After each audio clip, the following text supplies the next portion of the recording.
most recent person behind the passion, Haswata Prasanna, our Miss India 2020. She is here to talk to us about the importance of being an awesome leader. How you doing, Haswata? I'm well, thank you. How are you, Dominic? I'm doing very well. I'm doing very well. We're it's like I'm in Chicago, and it's not snowing today, thankfully, and but it's cold. We're having a little bit of a warm up, and all the icicles that are on the houses and everything, they're now starting to drip. So, do you guys No, have that much snow in India?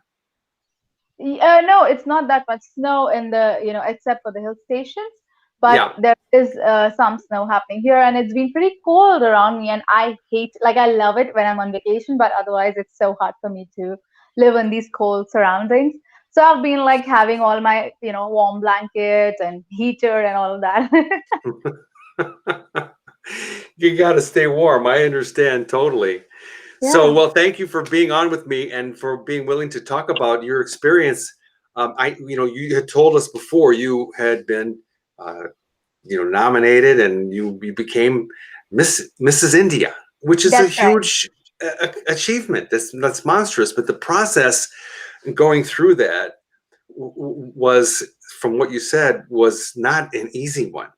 And I Definitely. was thinking, so how does the whole leadership thing fit into that? And when you say it's important to be an awesome leader, what do you mean by that?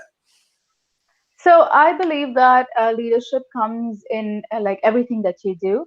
So, for example, when I started with Mrs. India, I did not know if I was meant for it, but I knew that I have the ability to, excel at what I'm picking up. For example, whether I'm, co-authoring a book or applying to be a pageant winner or doing anything else, managing an event.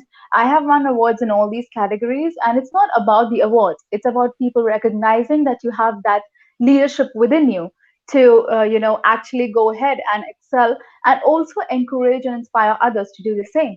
So I think a leader not only has the ability to excel themselves, but also help others achieve their own goals. Hmm. It's interesting because a lot, the big talk these days is about, this, going within, becoming your own leader. And I mean, we've been talking about that in my world, been talking about that for the last 40 years. And it seems like since social media has been coming so, big, now that there's an influx of this whole self, leadership thing on the inside, and it's like you're living from the inside out, right? So it's not about the show of it, because anybody can put on lipstick and a nice tie, but then there's something that has to happen in here that I think about leadership as being like personal discipline. That's That true. that to me is what if I don't have the discipline to do the things that I know that I need to do or want to do to make myself feel the way that I want to feel, then it's like leadership to me is the byproduct of it. What do you think about that? That's very true. I mean, there are a lot of qualities that you need to imbibe to be a leader. And I'll be very honest, I wasn't born like I wasn't a born leader. Maybe I was born to grow into being one. But when I was younger, when I was in school, I was more of a follower, or not even a follower. I was more isolated. So it was hard for me to engage with anyone or be involved or even care about what others were doing. But as I started growing and involving myself, I learned that there was so much of an outside world to explore. Sorry. So that's like, there's so much to do, and you're just sitting behind, isolated. And that's when I realized that I need to change myself. I need to be, someone who goes for what they want and just gets it. Like you can't keep waiting for people to come and give it to you. You have to be a go-getter, and that's the biggest learning I think I've had. And my sister teases me. She's like, if you decide you want something, you will have it. Like there's no one in the world who can stop you, no matter what bridges you have to cross, or whom you have to go against. But you will just do it because you have decided, and you will do everything in your power to make it happen. So I feel that's one of the qualities, that's the biggest quality that a leader needs, because that inner motivation is not easy. like with Hmm. no one telling you what to do, no one telling you, do this or go for that. Having a guide or a mentor on your head all the time. You are your own mentor, you're your own guide. You have your inner wisdom, your self trust, and that's the only thing driving you, your own passion. And it's like sometimes if you lose that, you can't be a good leader. So you can never let it go. If you've decided you're a team leader, you're the owner of a startup, you're, whatever you're doing, you are the one in charge, then you have to be the one in charge all the time, 24/7, 365. Hmm. Exactly. I mean, that's, like I said, I've been talking about this for a long time. I was just doing a little training yesterday in in the group, and I was talking about that, what does it really mean to be in charge? And it's like the same thing, being the leader, but being in charge of your life. I used to do a lot of training. And so one of the things I used to say is, so if I was walking down the street and I had a clipboard in my hand and I was taking a survey, and I would stop people and say, "Excuse me, sir, excuse me, ma'am, I'm taking a poll. Would you like to participate?" And they say yes. I say, "Well, I have one question. Are you in charge of your life?" Yeah. And so then I would ask my audience that I was talking to, so what do you think people, how would they respond to that question? What do you think in general? So I'll ask you that. How do you think people respond? I feel people end up saying, well, I'm trying to be, but my mom won't allow me. Or, like it's it's more external, like they're not willing to take responsibility or actually be their own leader. They just find excuses sort of to blame other people. I think that's what happens. It's not conscious, it's very unconscious. Yeah. Well, when I used to do that live training, I would ask people, raise your hand if you would answer that question that you were in charge of your life. And like 95% of the people would raise their hand, right? Yeah. And then I would ask them to talk about, so why did you raise your hand? Well, because I'm in charge of my life, because I do this, I do that, I do that thing. And then, okay, so for those of you that said that you're not in charge, so why did you? Well, it's because this, that, anyway, so then what it gets down to is that, well, if someone is in charge of their life, if they're the leader of their own life, right? If I said, for example, all right, on Monday, I'm going to go and do exercise for 1 hour, right? If I was in charge of my life, what would I in fact do? I would go and do it. Exactly, right? If I had a bad habit of some sort, right, and said, "Oh, I'm going to stop doing that bad habit on Monday at 8 a.m." What would I do if I was in charge of my life? Yeah, I would just stop. I would just stop, right? No matter what the maybe the the withdrawal symptoms might be, whatever, right? I would do that. So then I would say, okay, so let me ask the question again. So how many of you would answer that you're in charge of your life? And then like 95% No of the people, they don't.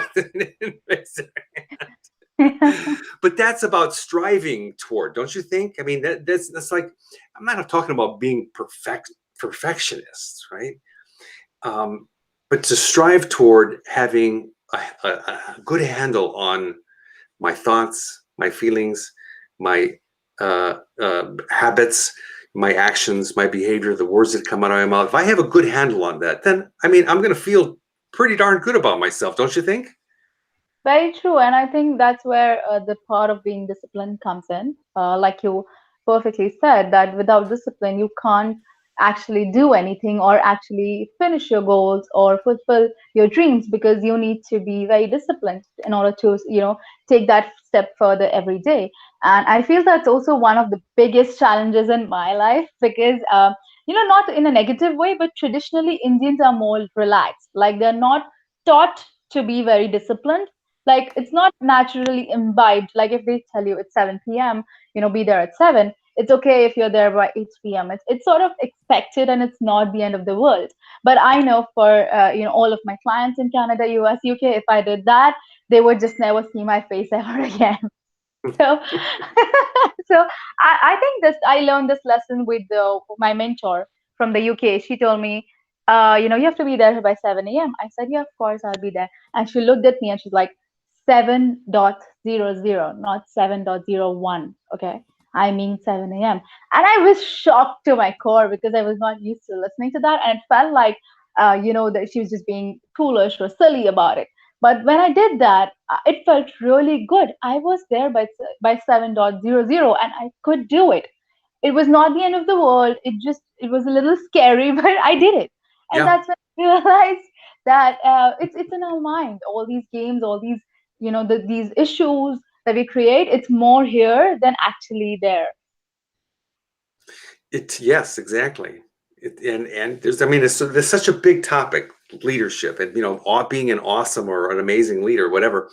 Um, I can remember one time when I had my mentor, and I would meet him like every couple weeks at his office downtown Chicago, and then every so often I would be late, and he didn't like that. So same thing. He was like, you have to be here at, on time. That's it. So anyway, one day I was late like 3 times in a row, and I'm like blaming the traffic.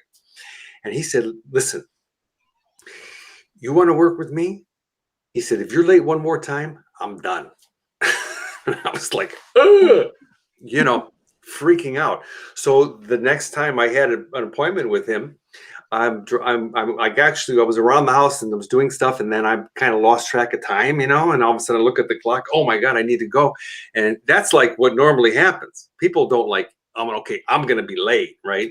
But it's a display of their willingness to take on that leadership role, to be on time, to work out our life, to be on time.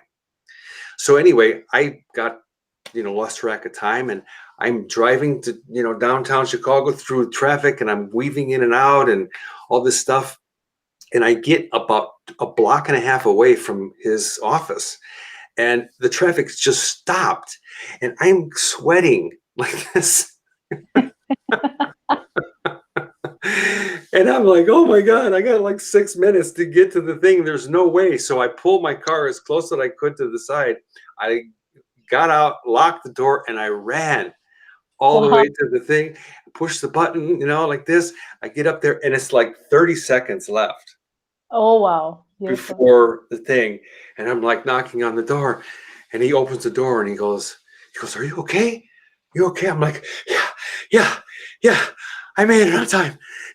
He's like, "Oh my God, chill out." He goes, so anyway, I'm like, my car's down. He goes, "Go move your car, come back." But he liked the intention Yes. that I had about making it important. And that's one of the things that he taught me a lot. It says, like, there's certain things in your life, and like being a leader, when you begin to learn to make things important, that's what I see that you went through, that you made your journey through to, Mrs. India Yeah. important, and you knew, and you went for every little thing. So that to me is an amazing experience. Yeah. However, let me just finish that. It doesn't end there. So like, I've done these amazing things that impressed myself and other people, mostly myself, but it doesn't end. I got to keep doing it, That's right. right? It's because I don't do it. I do it one time. I'm on time once. Oh, I'm done. Yeah.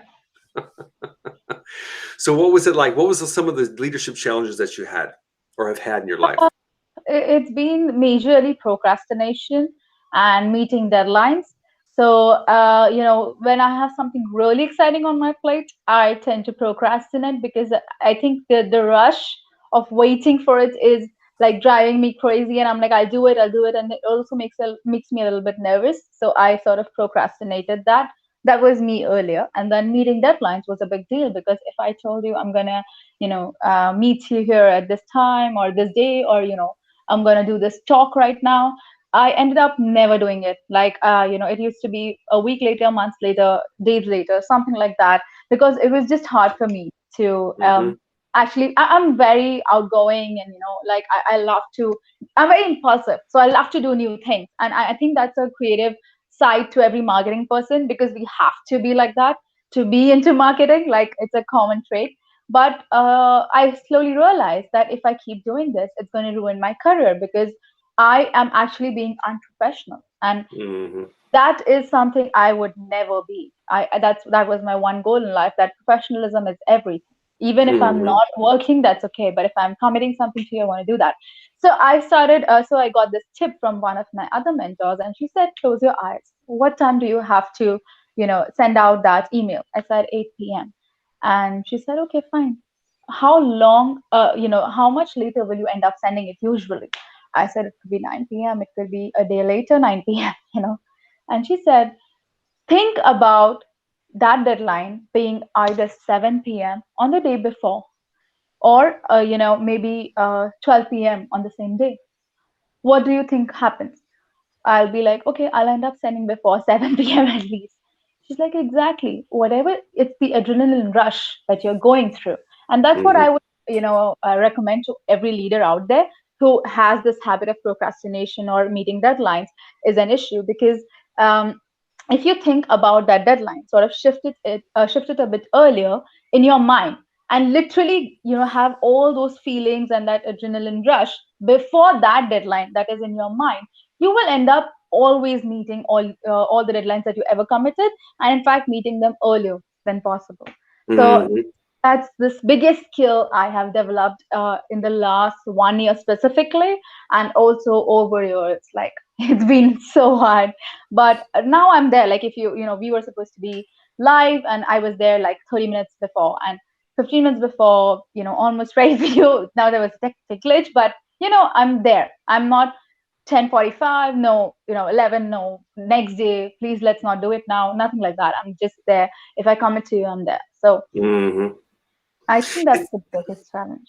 It is a challenge. It all is, And I always, before I was like really willing to take responsibility, right? To get into that driver's seat, Yeah.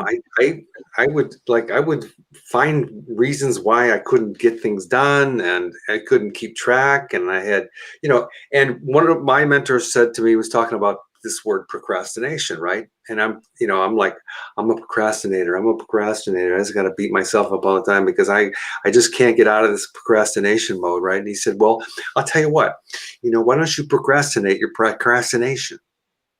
I was Yeah. like, oh, okay. And, and so that way, because procrastination, I think, is not a bad thing. Because if you, for example, haven't, like, somebody isn't exercising on a regular basis, we know we need to exercise. That's, so stop, it's not about stop procrastinating, but stop procrastinate not doing it. Yeah. You know what I mean? Put it on the Yeah. calendar. My wife would say to me a long time ago when we first started to date, she goes, every time I ask you to do something, you're like, you're busy. You can't get it. You can't do it. I said, yeah, because when something's on my calendar, I always say, if it's on my calendar, I'm going to do it. Right. So this is what I love about Google. And, and it Yeah. has all the, all the tools, tasks and everything like that. And I can put them in there. Sometimes I get overwhelmed, but it's perception, right? So we create a perception other people have of us, and then they're like, well, they're all talk, no action. Oh, be an Yeah. awesome leader. They're not an awesome leader. They're late all the time. Yes. And again, one of my mentors, he said, don't ever give people anything to talk bad about you, right? Yeah. So that was a motivator. I So think different things work for different people. Like, that worked for you. I feel, what works for me is also prepping more. Like, yeah. for you, it's like calendars and scheduling. What works for me is mentally prepping myself and changing my way of thinking. So that I am actually ready. Like, I was down for about 2 months, so I could not work out. And then I wanted to start again. So it was hard for me. I kept dealing it, procrastinating it. And finally, one day, I got up and I got ready, and it was as if I'm leaving for my workout immediately. So I had like 6 hours before that, but I was just ready, wearing those clothes and having my wristband and all of that. And I'm like, I'm going no matter what. I'm out the door, and I'm gonna be there on time because I have committed this to myself. So I have to just start with it and then not stop. So that was like a 6 hour prep. But it's like my mind is ready, and it's already planning to do that action. So by the time I actually do it, or the time comes around, I am Hmm. physically there. I can't stop myself from actually going. Hmm. It's just an interesting whole concept, the whole leadership thing, because it all starts in here, right? Yeah, exactly. And what about, like, the clarity of knowing what we want. Does that help? And what do you think about that? I feel that's the biggest fear that people have. Like, oh my God, I want this, I want that, I want that, I want that. And then it's like a lot, and then they don't know what to choose and pick and choose first. Or it's something I have experienced myself a few times, but usually I now have an intuition where I know exactly what my heart's looking for. For example, when Mrs. India happened, I don't know if it was manifestation, but that's what I feel, that I had been sort of wanting that for a while. And I did not explicitly say it to anyone. But when it came around, I was like, yes, why not? In the Mm-hmm. same way, like right now, I have a few goals, maybe, being a TEDx speaker in the next few years, anytime. But the point is, I know what my goal is. When it happens, can be, you take those few steps towards it, and then you also have the universe working for you. So it's your faith working for you, you mentally preparing for that. So I'm learning to speak better, present myself better, growing as a speaker and a coach. So as a TEDx speaker, I am there when I'm supposed to be there. So Mm-hmm. so it's like I'm very clear on what I want. And I think that's the biggest challenge and also your biggest achievement, because if you know what you want, it happens. Yeah, and I always say this. So, like, we have to feed the mind what what we want it to create, right? So, if we created foggy things, Yeah. it's going to create foggy things. Right. And if we create and we feed it like really clear, pointed, exactly, this is what I want to do. Like when I became a speaker, okay, I was deathly afraid to stand up in front of people. Not very, that's very normal, right? And so I would practice in smaller groups and what have you. But then when I started thinking about, oh my God, larger groups, I did a group one time for 450 people. I wasn't nervous. But the point is that I was clear. I actually wrote it down in one of my journals that I am going to and become a professional speaker, right? Yeah. And it was in there. And actually, I wrote national speaker, right? National meaning within the United States. And then like 4 years later, I'm like, I need to change that to say international. So I got my journal out. I erased the national word, right? And I put international. 2 months later, I landed in Cairo, Egypt. That is the most beautiful thing you have, said. Like it's definitely out there, the value and the power of affirmations. It works. It definitely works. Like even when I'm looking for stuff and I'm not able to find it, my mind is telling me I'm unable to find it. I can't find it. I'm looking for it. I'm looking for it. I can't find this. And there's frustration and anger. And then there's a switch mode where I go, wait, shut up. I have it. I have it. Shut up. Yeah. Yeah, just stop the mind talk and then tell it, I have it. And the moment Hmm. you do that, I find that thing like within 30 seconds of saying that. I don't know how that happens. Maybe it's you're just not able to see it because you are so foggy. And Yeah. suddenly it's like your mind is clear and it's right there. It was right there all along. I think that's relevant for the things you're looking for, or for the goals that you're looking for, or the achievements you're planning to conquer. It's like all relevant. So affirmations change your life. I in fact give out a lot of free affirmations on my pages, out of love, nothing else. So it's fun because I know it changes people's mindset and it's very unconscious as well. But if you keep saying I'm an international speaker, I'm an international speaker, a few days, months, years later, you will be.